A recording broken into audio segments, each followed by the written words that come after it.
जय श्री कृष्ण। आज मैं आपको जीतिया व्रत, जीवित पुत्र का व्रत के बारे में जानकारी दे रहा हूँ। यह व्रत बहुत ही अच्छा है और संतान की रक्षा के लिए, पुत्र की प्राप्ति के लिए यह व्रत किया जाता है। यह व्रत अश्विनी कृष्ण पक्ष की अष्टमी तिथि को किया जाता है। यह व्रत 3 दिन का होता है।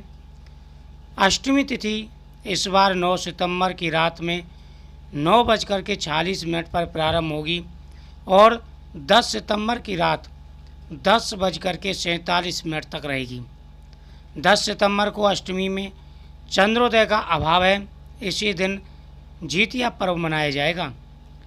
व्रत से एक दिन पहले सप्तमी 9 सितंबर की रात महिलाएं नहाए खाए करेंगी, अर्थात पहले दिन का जो व्रत होता है वह नहाए खाए का होता है।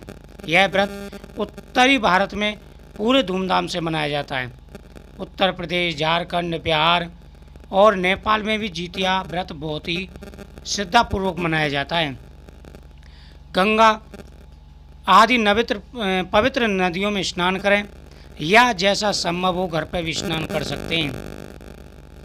इसमें स्नान के बाद महुआ रोटी, नौनी का साग, कंदा, झिमनी आदि का सेवन किया जाता है। व्रत स्नान भोजन के बाद पितरों की पूजा भी की जाती है। यह प्रक्रिया 9 सितंबर की रात 9:47 से पहले ही करनी होगी, क्योंकि 9:47 पर अष्टमी तिथि प्रारंभ हो जाएगी। जीतिया व्रत का पारण करने का शुभ समय 11 सितंबर सुबह सूर्योदय से लेकर दोपहर 12 बजे तक का रहेगा। सभी महिलाओं को जीतिया व्रत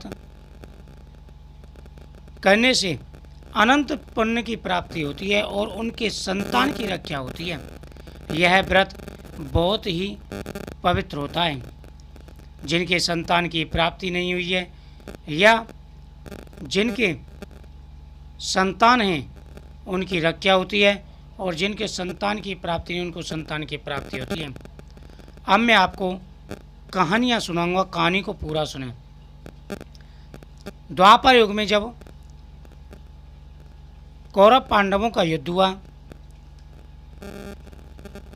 जब अस्तुस्थामा ने अपने पिता के वध का बदला लेने के लिए पांडवों का वध करने का संकल्प किया।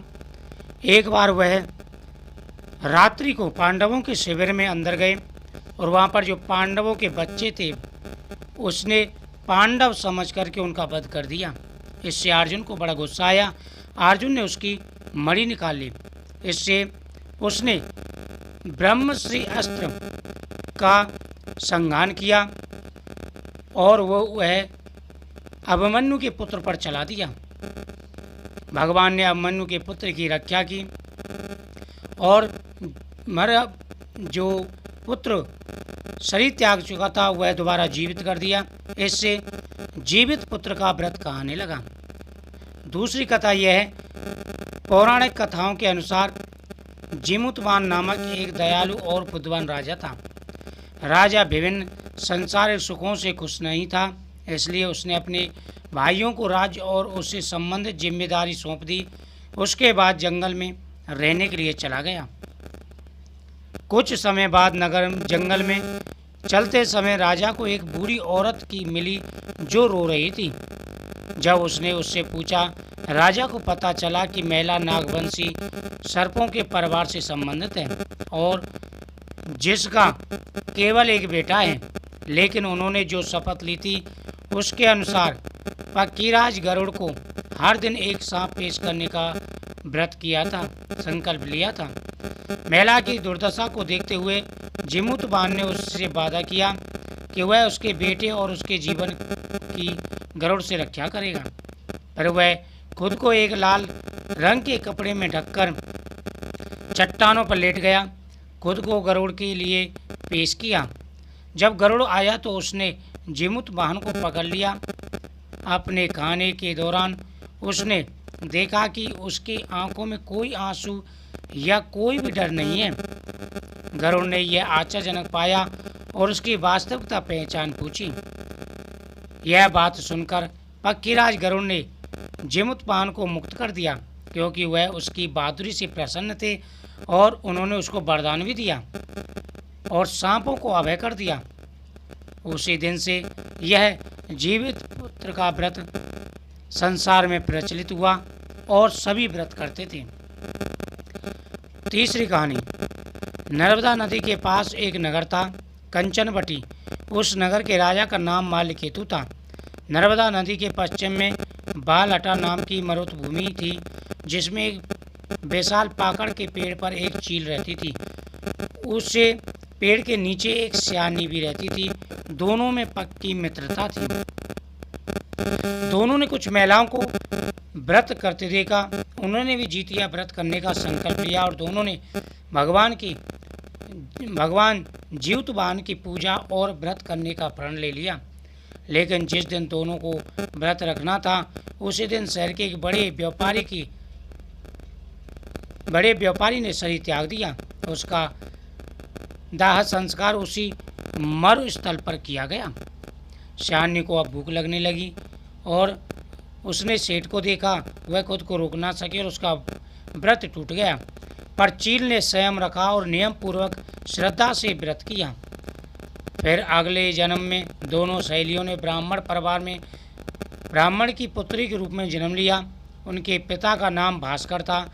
चील बड़ी बहन बनी और उसका नाम शीलवती रखा गया। शीलवती की शादी बुद्धिसेन के साथ हुई। श्यान छोटी बहन के रूप में जन्मी और उसका नाम कपूरावती रखा। उसकी शादी उस नगर के राजा माल्यकेतु से हुई। अब कपूरावती कंचनवटी नगर की रानी बन गई। भगवान जीवतवान के आशीर्वाद से शीलवती के साथ बेटे हुए, पर कपूरावती की कोई बच्चा नहीं था। जो बच्चे थे उन्होंने शरीर त्याग दिए। कुछ समय बाद शीलवती के सातों पुत्र बड़े हो गए। वे सभी राजा के दरबार में कार्य करने लगे। कपूरावती के मन में उनको देख करके ईर्ष्या का भाव उत्पन्न हो गया। उसने उन्हें अहित करने का बड़ा प्रयास किया, लेकिन फिर भी उनका कुछ नहीं बिगड़ा। उसने उनका शरीर के कई हिस्से किए और मटकों में बंद करवा करके शीलवती के लिए भिजवा दिया। लेकिन भगवान जीवतवान ने मिट्टी से सातों भाइयों के सर बनाए, सभी के सर को उसके धड़ से जोड़ दिया, अमृत छिड़क दिया, जिससे वह जीवित हो गए। सातों भाई अपने घर पहुंच गए। जब कपूरावती बुद्धिसेन के घर से सूचना पाने की व्याकुलता में थी और उसको पता चला, तो उसे बड़ा ही विस्मय हुआ। जब उसे होश आया तो बहन को उसने सारी बात बताई। अब उसे अपनी गलती पर पछतावा हो रहा था। भगवान जीवतवान की कृपा से कपूरावती बेहोश हो गई और उसने शरीर त्याग दिया। जब राजा को इसकी खबर मिली तो उसने उसी जगह पर जाकर पाकड़ के पेड़ के नीचे कपूरावती को दाह संस्कार किया। जय श्री कृष्ण।